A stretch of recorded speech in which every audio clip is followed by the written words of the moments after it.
Hey, this is Off the Cuff, and I'm Steve from TorahFamily.org. Let's open up this teaching with a verse. 1 Corinthians chapter 11, verse 1.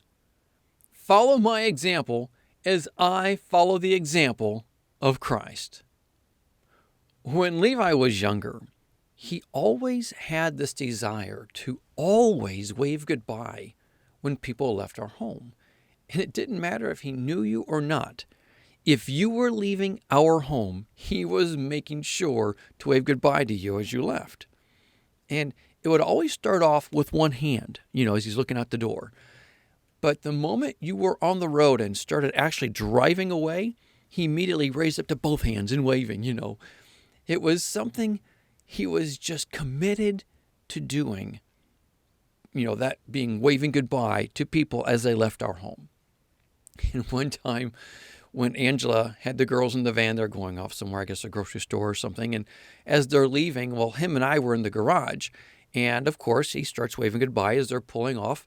And Angela hits the garage door to make it go down. And as she did, he's waving goodbye. And as the garage door starts going down, he's going down with it each way.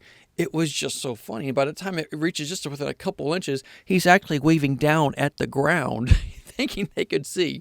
It was just so funny. And as I think about that, how he was so committed to waving goodbye to people, doesn't matter who it was, he was committed to make sure he gets to wave goodbye to you. And I think about it, and I think, how committed am I to serving Yahweh? Am I that committed the way Levi was committed to waving at people? And in that, I would like to ask, how committed are you? Can you ask yourself, how committed am I to Yahweh? Are you dedicated to Yahweh to go the whole way, no matter what happens, no matter how foolish you may even feel that you look? How dedicated are you to Yahweh? What do you need to do in your life to make yourself more dedicated than what you already are? Are you willing to make the necessary changes and adjustments in your life to make yourself that committed? Mark 14. Watch and pray so that you will not fall into temptation. The spirit is willing, but the body is weak. With each passing day in this crazy world that we live in, it seems like it's not too hard to imagine that hard times could really be coming. And if that's true, are we ready? Regardless of your end times view, we could experience hard times and not even be close to the end times of what we think of in Revelation meaning. Now think of all the martyrs that have died over the past centuries. They were nowhere near the end times of Revelation, but they still had to die for their faith. Could you stand for your faith as they did? Could you stand in the midst of persecution? Where's your commitment level at? Our spirit may be willing, but are we ready? How far will our current commitment take us? We don't have a regular TV connection in our home. If we're going to watch anything, we just watch it through like an online service. However, I have to confess that if there's something on that TV, I'm zoned in. You can say almost anything you want. There's a good chance that if I'm watching that TV, I won't hear what you're saying because I'm in the zone. Yet, I think that is exactly what the Father wants us to be with Him. Always in the zone. Always tuned into Him. No matter what goes on around us, it doesn't matter because we're in the zone. No matter how the rest of the world is reacting or acting to things going on around us, or what they say we should be doing, it doesn't matter because we're in the zone.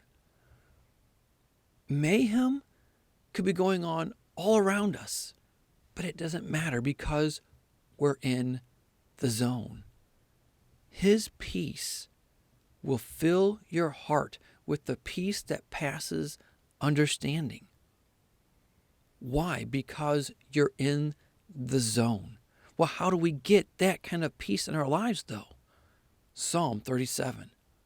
Be still before Yahweh and wait patiently for him. Do not fret when men succeed in their ways, when they carry out their wicked schemes. Psalm 46:10. Be still and know that I am God. I will be exalted among the nations. I will be exalted in the earth. Please note that these verses don't say run fast and try to keep up, but rather be still. When does Yahweh ever say, hurry up? Hardly ever, if ever. When it comes down to it, we say hurry up, at least in our actions and attitudes to him. We say it when we want him to move in our timing and with our plans and in our ways.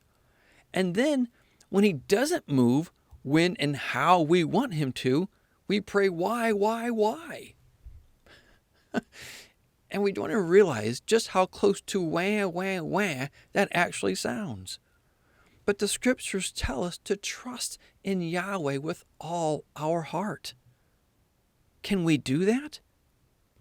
How many of us are more apt to just complain or cry when things don't go our way? When we don't get the things our way in our timing? That's what many of us do. We cry about it. It's because why? Our focus is on us. All the while, our focus should be on him. We should always be in the zone, focused on hearing his voice. We should be focused on hearing what he wants from us and not what we want from him.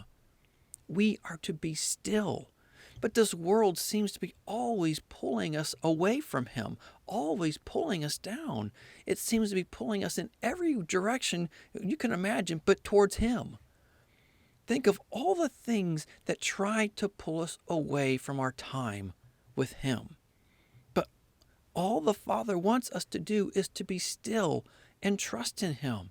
He wants us to be still and know that he is God. Being still keeps us from doing things in a reckless manner. Please think about that. Being still keeps us from doing things in a reckless manner. How many times have we all been guilty of that? More times than I think we would want to admit, all because we weren't being still. Back in the day when our children were little, I remember visiting my mom's house. The children were playing in the backyard, and one of them had come in all hot and out of breath. They asked for a drink. So Angela gave them a small cup of water, and they took it in one hand and immediately just turned out to rush to drink it outside. Thankfully, it was only half full, or water would have been spilled everywhere because of how fast they moved to go outside. And Angela, of course, quickly stopped them and says, hey, whoa, put both hands on that. So they stopped, put both hands on it, and then proceeded up the door in a quick fashion, just like they did before. But how often in our life do we do the same thing? How often do we think we're being careful, but our actions are proving otherwise? Oh, we may have both hands on the cup, if you will, but are we being still? We may think we have everything under control, but are we going slow? Are we really living carefully? Are we really living diligently? I can't tell you how many times when growing up I heard my mom say, be careful. And now I find myself telling my children the exact same thing. Be careful. Something I swore I would never do, but here I am doing it now. But what does it really mean to be careful? Ephesians 5:15. Be very careful then how you live, not as unwise, but as wise, making the most of every opportunity, because the days are evil. Therefore, do not be foolish, but understand what the Lord's will is. We may think we're being careful, but how do we interpret careful? I'm convinced in my mind when Paul wrote these words, he was thinking about Deuteronomy 6:3. Hear, O Israel, and be careful to obey, so that it may go well with you, and that you may increase greatly in the land flowing with milk and honey, just as Yahweh, the God of your fathers, promised you. Be careful to obey. So I ask, are you being careful? Please think about that. When you get up in the morning, do you say to yourself, I need to be careful today? Or do you jump right into the day thinking of all the things you need to get accomplished? The next thing you know, we have our day filled and planned out, and we never gave a passing glance to the thought of being careful in serving Yahweh. Oh, sure, we may do this or that or go through what we think is serving Him, but are we really focused? Are we just going through the motions? Or are we purposefully planning our day to obey Him, to be mindful of what He has and what He wants for us? We may think we have both hands on the cup, and we might. But because we're moving so fast, going here and going there, by the end of the day, when you want that drink, is there going to be anything there? Or is it going to be completely empty because we've been going so fast, we spilled it all over, if you will, and now when we go to get that drink, there's nothing there. We need to be continually reminding ourselves to be still. We all need that reminder from time to time. None of us are exempt from the busyness of life. It's so easy to look at ourselves through our mind's eye, if you will, and think we're okay. And we might be okay, but we should never let our guard down. 1 Corinthians chapter 10. So if you think you are standing firm, be careful that you don't fall. Proverbs 21. All a man's ways seem right to him, but Yahweh weighs the heart. Meaning, He looks at the true motives. Jeremiah 17:9. The heart is deceitful above all things and beyond cure. Who can understand it? I, Yahweh, search the heart and examine the mind to reward a man according to his conduct, according to what his deeds deserve. We need tunnel vision. We need to do all we can to get rid of the distractions that pull us away. And we all have them. I mean, we really need to consider the famous phrase, carpe diem, generally rendered as seize the day, meaning to make the most of the present time. In other words, live life on purpose. Seek the Father every day to make sure you're living in the middle of His purpose for your life and not trying to make Him follow your plans you have for your life. What distractions are you allowing or even making in your life that could be getting you off course? We all have distractions to battle with. I believe the Father is calling all of us, all of His people, to clean out their house today, to get rid of all the distractions and focus on Him.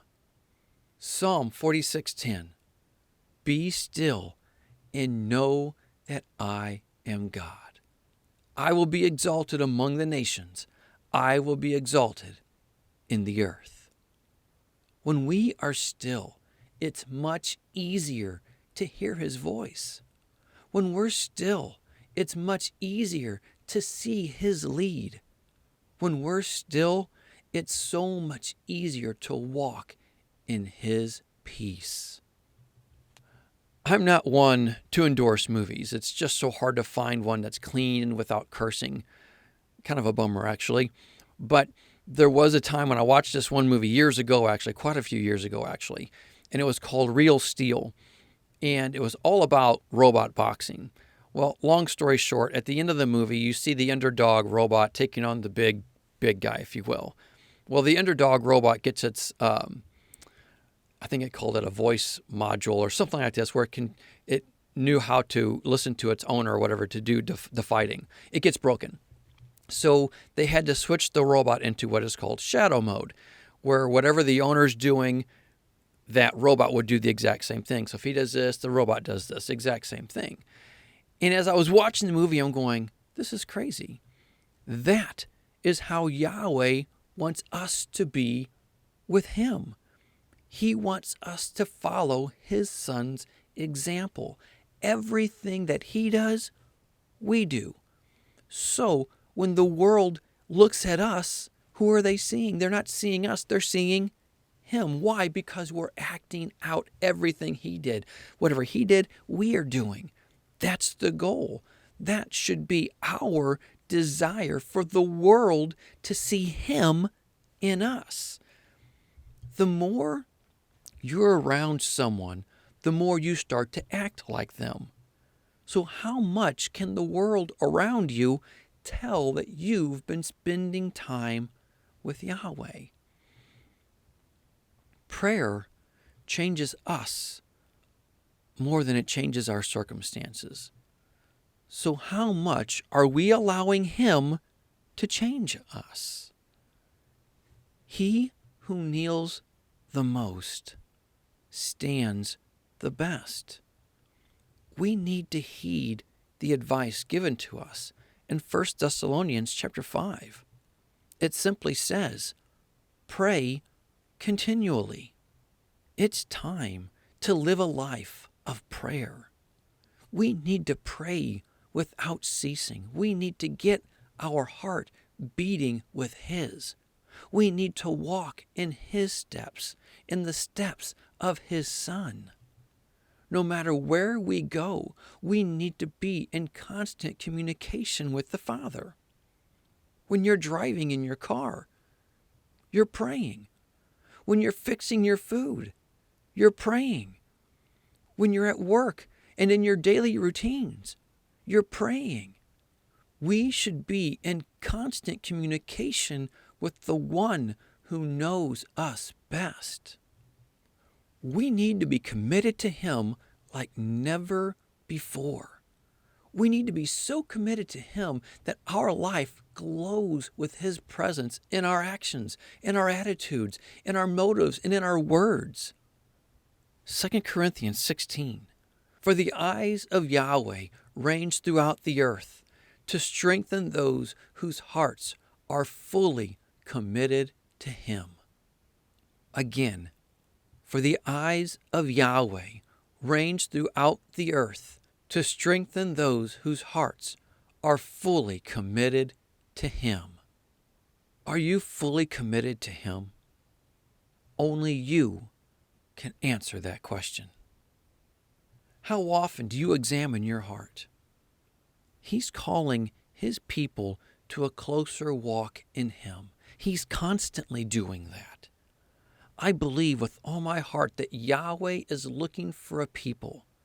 Just as he told Ezekiel, I believe he's looking today just the same. And knowing that he makes known the end from the beginning, from ancient times what is still to come, I believe Ezekiel 22 may very well be relevant to the day we're living in. Ezekiel 22. I looked for a man among them who would build up the wall and stand before me in the gap on behalf of the land, so I would not have to destroy it. But I found none.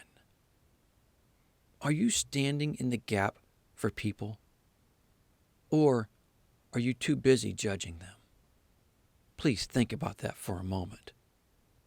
If you really believe others have it wrong, shouldn't that be what motivates you to take you to your knees? To pray for them? Or does it just give you ammo to talk about them? Do you place yourself in the seat of mockers because they don't believe exactly as you? So you make that your reason to mock and scoff at them and feel better about yourself? As if that gives you the license to slander fellow servants of the Most High? For those of you who feel you have some kind of God-given authority to belittle and slander your fellow brothers and sisters, please know that may turn on you one day. Proverbs chapter 30.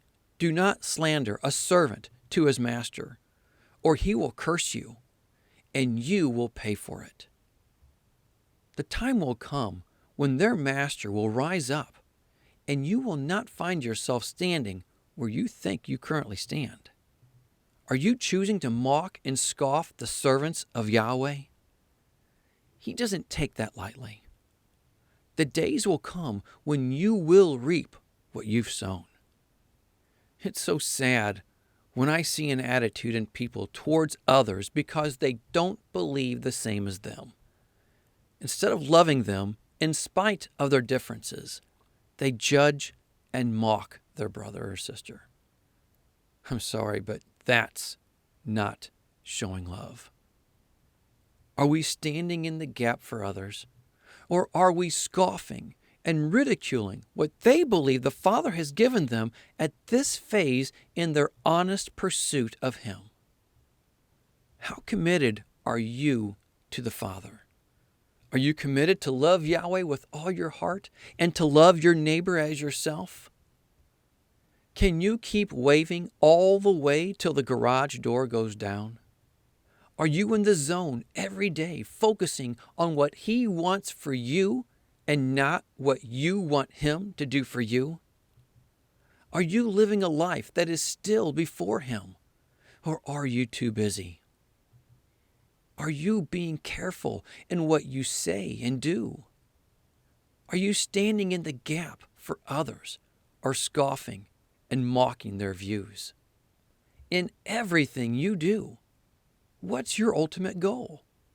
Is it to see what you can personally achieve, or to see who you can personally reach out to and love? Let's take Paul's words to heart. Let's follow our Savior's example in being committed to loving our Heavenly Father and our neighbor as ourself. Well, that's all I have. Think about it. Pray about it. But more than anything, be a doer of the word and not a hearer only. Until next time, Shalom.